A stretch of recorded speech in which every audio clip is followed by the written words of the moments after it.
killer who subjected his friend to a horrifying attack with a machete lasting several hours is facing a life sentence after he was found guilty of murder. Robert Askew savagely killed David Teague in front of a woman he was holding captive at his home.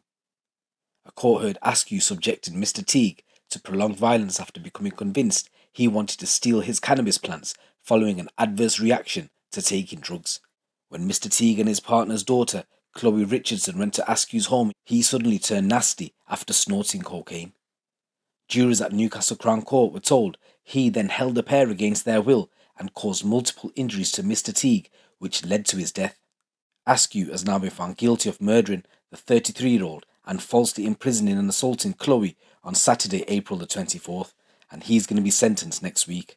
During the trial, prosecutor Simon Keeley QC told jurors he subjected Mr. Teague to a prolonged and brutal assault using a machete or bayonet while Miss Richardson sat watching and unable to escape. Mr. Teague sustained multiple injuries around his body and head. At least 14 of his injuries were caused by a machete, in all likelihood many more.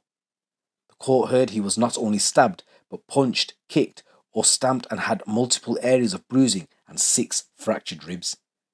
It was a combination of his multiple injuries and losing a considerable amount of blood that was the cause of his death, the court heard. Mr. Keeley told the court the reason for this fatal attack appears to have been the defendant's adverse reaction to Mr. Teague wanting to see some cannabis plants the defendant was growing. This seemingly minor issue was amplified by a cocktail of drugs taken by the defendant, amphetamine and cocaine principally, which the defendant knew was likely to cause a serious reaction from previous usage. He grabbed Mr. Teague and pushed him on the sofa, then armed himself with a long machete and a knife. Chloe said he drew the curtains and started jumping on David and torturing him a bit.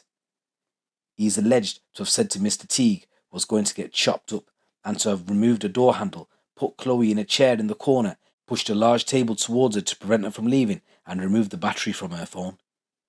Mr. Keeley said he then attacked Mr. Teague with a machete, initially striking him across the back, then stabbing him with it. When Mr. Teague was in the corner, the defendant constantly struck him with a machete non-stop for what Chloe described as many hours. She was not able to watch much of the attack, but at one point she lifted her head and saw the defendant swing the machete, making heavy contact with his head then legs, and then he kicked him in the face. Eventually 2 friends of Askew turned up and saw through the window him with blood on his shirt and with the weapon in both hands. Mr. Teague was slumped in the corner with blood everywhere behind him. The court heard Askew open a window. One of the friends climbed in and Chloe was shouting, "Let me out," and jumped out the window. The prosecutor said she was screaming and extremely distressed and frightened, and she ran off down the street. One of the friends and a neighbour rang 999, but despite air ambulance attending, Mr. Teague was pronounced dead at the scene.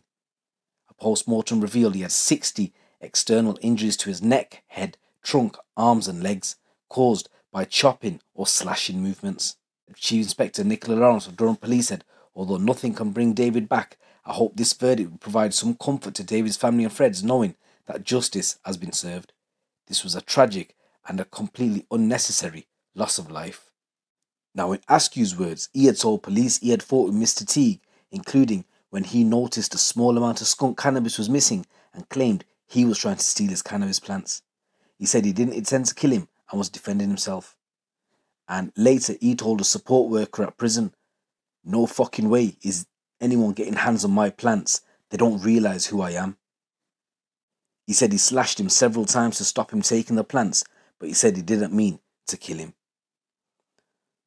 So guys, this is a story coming from the northeast of England, and a man who subjected his friend to a horrifying attack with a machete has been found guilty of murder. Just want to say rest in peace, David Teague, and my condolences go out to your family. It's your boy GT. Keep it locked, keep it real.